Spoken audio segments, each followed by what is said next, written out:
ගියද යන්නේ අරන් කැලේ බලන්න. මේක මලියදේව ආරණ්‍ය සේනාසනයට සහ හඳුන්වන පුරාවිද්‍යා දෙපාර්තමේන්තුව මගින් සංරක්ෂණය වන පෞරාණික වැදගත්කමක් තියෙන ස්ථානයක් ලෙසයි සැලකන්නේ. මේක තියෙන්නේ කුඹුක් වෙවනගලයට ආසන්නව. ඉතින් මෙතෙන්ට යන්න පාරවල් දෙකක් තියෙනවා. එකක් තමයි කුරුණෑගල හිරිපිටිය හරහා කුඹුක් ගැටේ මාර්ගයෙන් යන්න පුළුවන්. අනිත් පාර තමයි ඉබ්බාගම මඩගල්ල පාරෙන් ඇවිල්ලා කුඹුක්කවේ නගරයට කලින් තියෙන පාරෙන් යන්න පුළුවන්.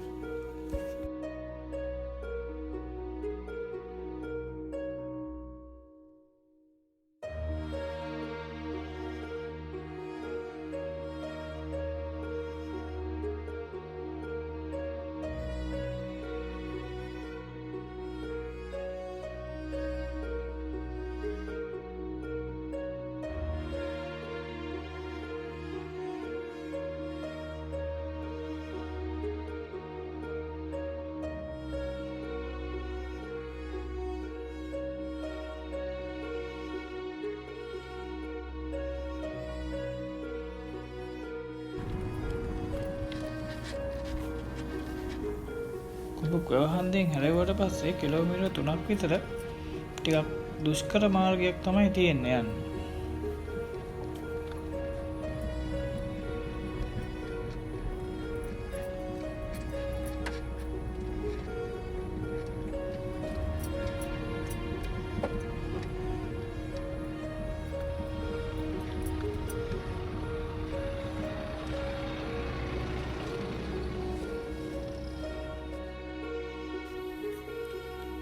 මේ ඉස්සරහා තියෙන හන්දියෙන් වමට හැරුණොත් අපිට දොළු කන්දට යන්න පුළුවන්. එතනින් දකුණට හැරිලා තමයි අපිට අරන් කැලේට යන්න තියෙන්නේ.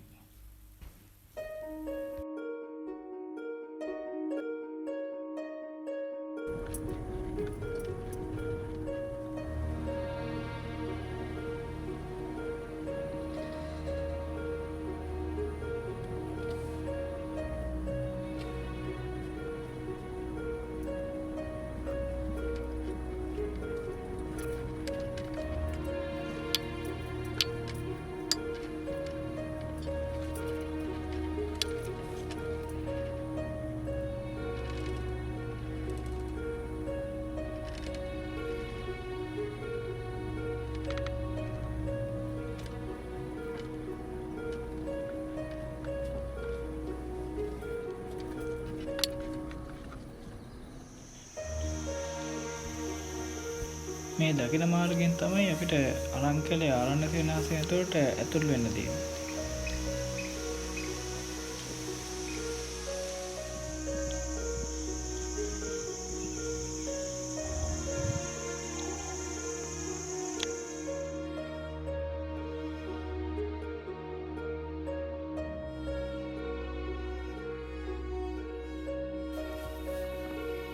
මෙතනින් වමට යනකොට අපිට මලියදේව රහතන් වහන්සේ වැඩ සිටි කුටිය දකින්න ලැබෙනවා.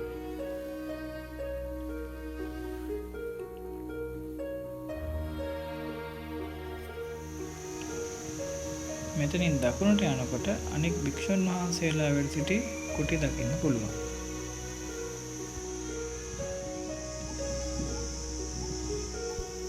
මේ සෑම තැනම මෙවැනි මංපෙත් දකින්න පුළුවන්. ඉතිහාසයේ සඳහන් වන විදිහට ක්‍රිස්තු වර්ෂ 6 වන සියවස දක්වා මෙහි ඉතිහාසය දිවයන. මලියදේව රහතන් වහන්සේ ඇතුළු භික්ෂුන් වහන්සේලා දහස් ගණනක් භාවනා යෝගීව මෙහි වැඩ සිටි බව සඳහන් වෙනවා.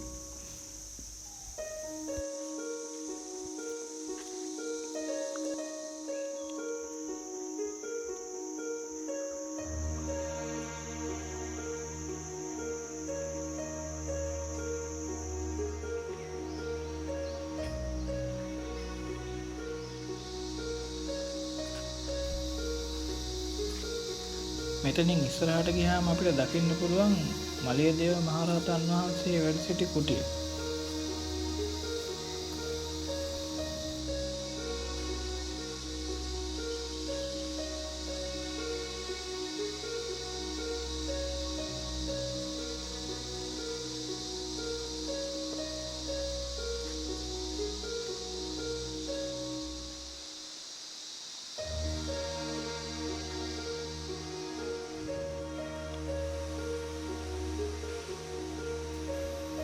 මේ ඔබ දකින්නේ ඒ මලියදේව මහරහතන් වහන්සේ වැඩ සිටි කුටිය.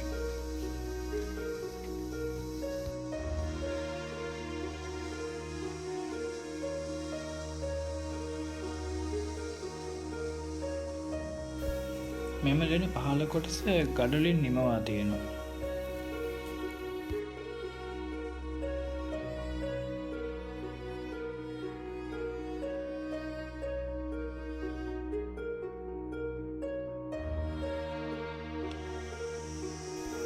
මෙම ලෙන ඉහළ කොටසෙහි මනාව කටාරම් කොටා තිබෙන බව දකින්න පුළුවන්.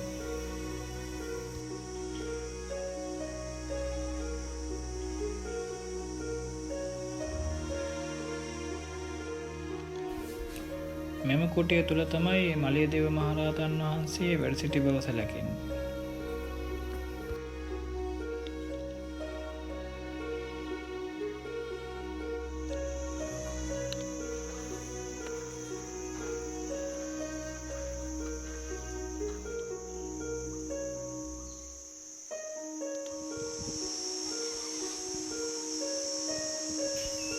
මේ තියෙන්නේ චංකමනාකේ.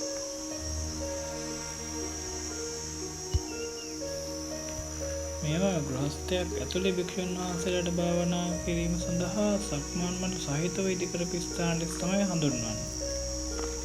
මෙවැනි ස්ථාන කීපයක් මෙහි දකින්න පුළුවන්.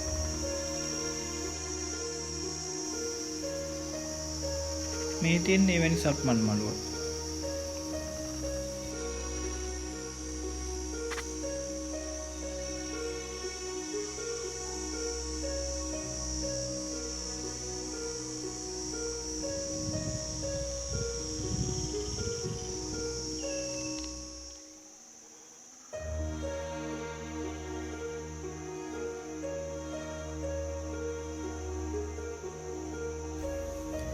එමෙන්න මෙහි වැසිකිලි සහ කැසිකිලි පද්ධතිය දකින්න පුළුවන්.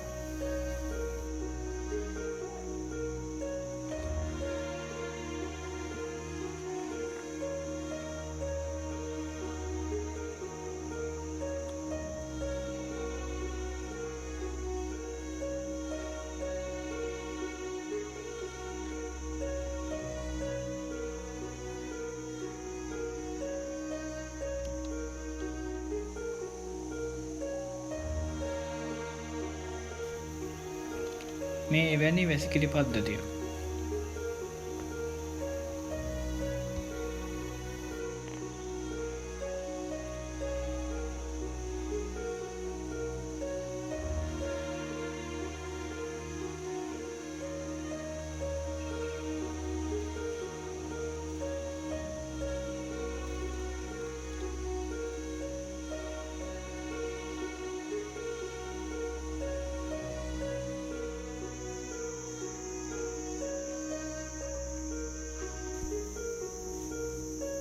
මෙවැනිම පුරාවිද්‍යා වටිනාකමක් ඇති ස්ථාන කිහිපයක්ම මේ ආශ්‍රිතව තවත් තියෙන බව අපිට දැනගන්න ලැබුණා. ඉතින් මේ දකින පඩිපෙළෙන් එහා පැත්තේ තියෙන කැලේ තියෙන්නේ ඒ වගේ පුරාවිද්‍යා ස්ථාන තාවත් ගවේෂණය කරලා නැති.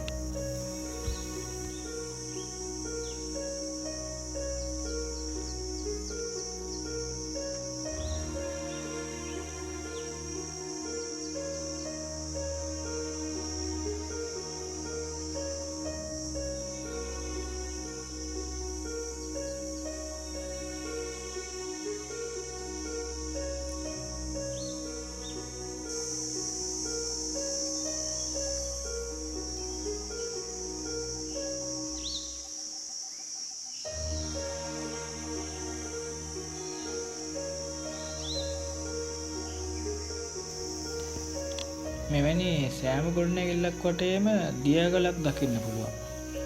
මේ දකින්නේ ඔබ එවැනිම දියගලක්.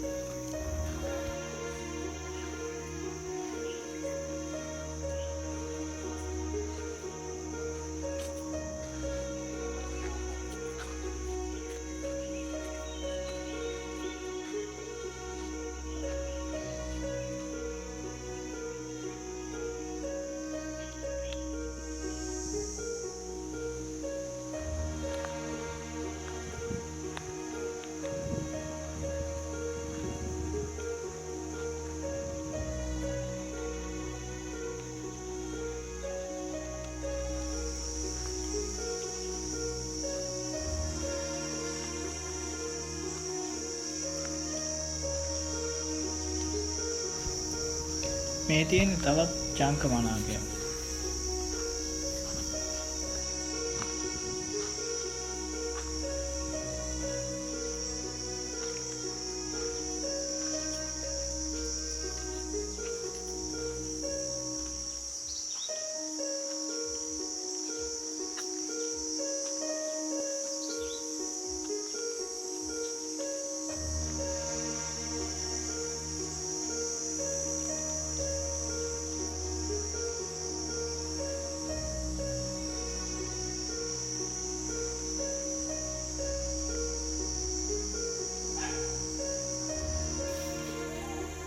දැනට ශ්‍රී ලංකාවේ සොයාගෙන තියෙන දීර්ඝම වහලයක් සහිත සක්මන් මළුව ලෙසයි මෙය සැලකෙන්නේ.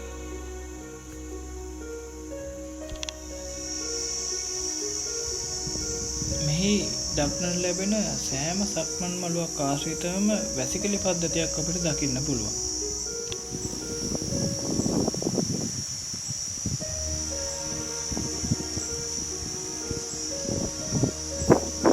මේ තියෙන තවත් වෙනම වැසිකිලි පද්ධතිය.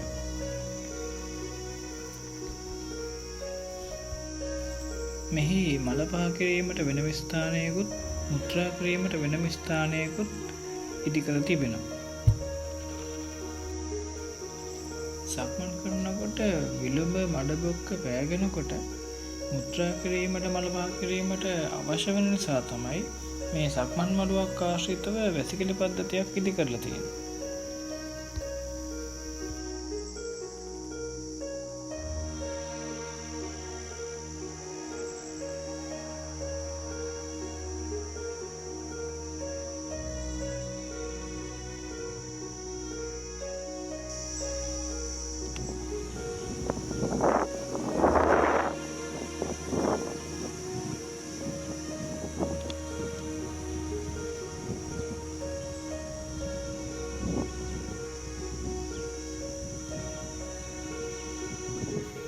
මේ තියෙන්නේ සම්මුඛ ශාලාව.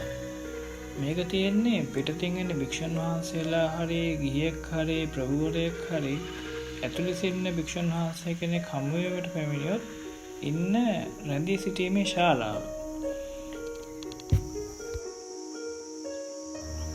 මේ තියෙන්නේ සීමා මාලකය.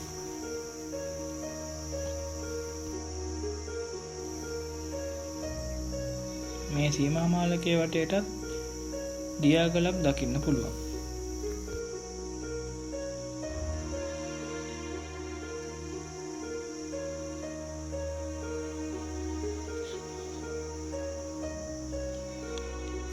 මේ තියෙන්නේ ආසනගල. එහෙම නැත්නම් විනය කර්ම කරන ස්ථානය. ඒ කියන්නේ භික්ෂුන් වහන්සේලා විසින් සිදුවන පොඩි පොඩි වැරදි වලට සමාව ගන්න ස්ථානය. මෙහි වහලයක් තිබූ බවට සාධක තියෙනවා.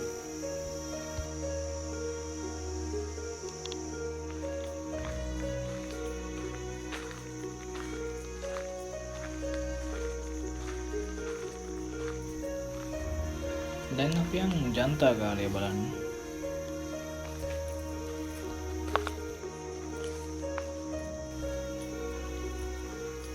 මේ ජනතාගාරය කියලා කියන්නේ ඇත්තටම රෝහලකට හා සමාන ස්ථානයක්.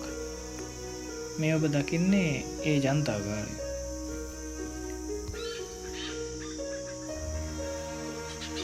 මෙය කුෂ්ඨ රෝග සෑදුණු භික්ෂුන් වහන්සේලාව උණු වතුරින් සහ බෙහෙත් වතුරෙන් ස්නානය කරපු ස්ථානයක් ලෙස තමයි හඳුන්වන්නේ.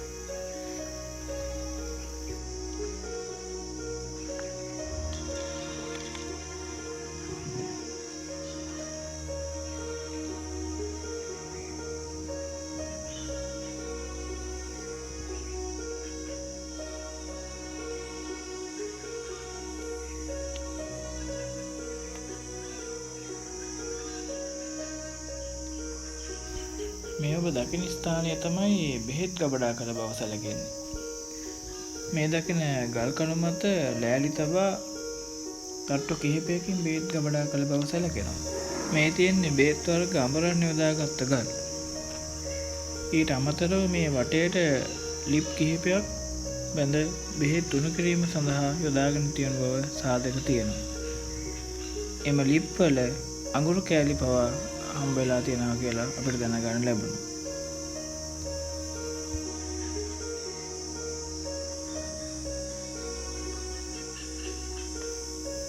භික්ෂුන් වහන්සේලාගේ සිරුරේ බෙහෙත් ගල්වා සෝදා හැරපු ස්ථානයේ ලෙස තමයි මෙය සැලකෙන්නේ.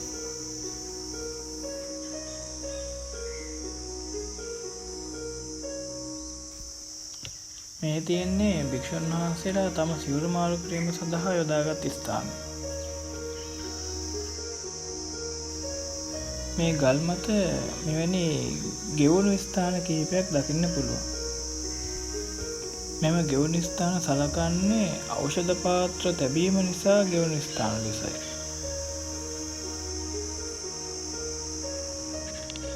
භික්ෂුන් වහන්සේලා ස්නානය කරනකොට වතුර පිටන කානුව තමයි මේ තියෙන්නේ.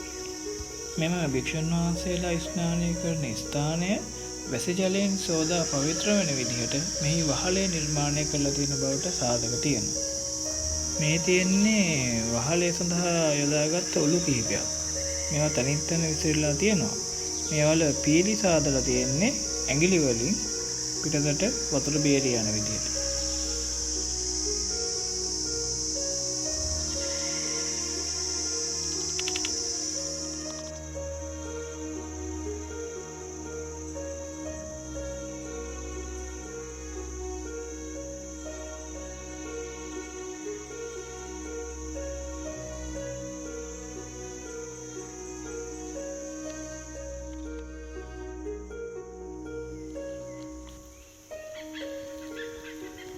මෙහි අපට පොකුණු දෙකක් දකින්න පුළුවන්.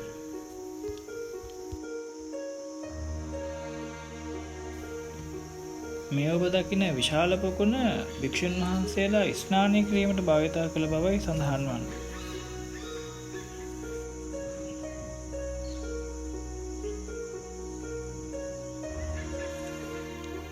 මේ ඔබ දකින කුඩා පොකුණ භික්ෂුන් වහන්සේලාගේ පානීය ජලය ලබාගත් පොකුණ බවටයි සඳහන් වන්නේ.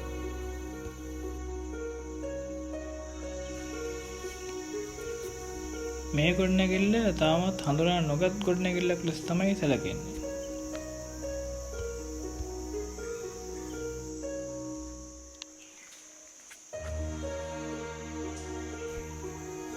මේ තියෙන්නේ වර්තමානයේ බැතිමතුන් වන්දනා කරන අරංකලේ විහාර භූමිය.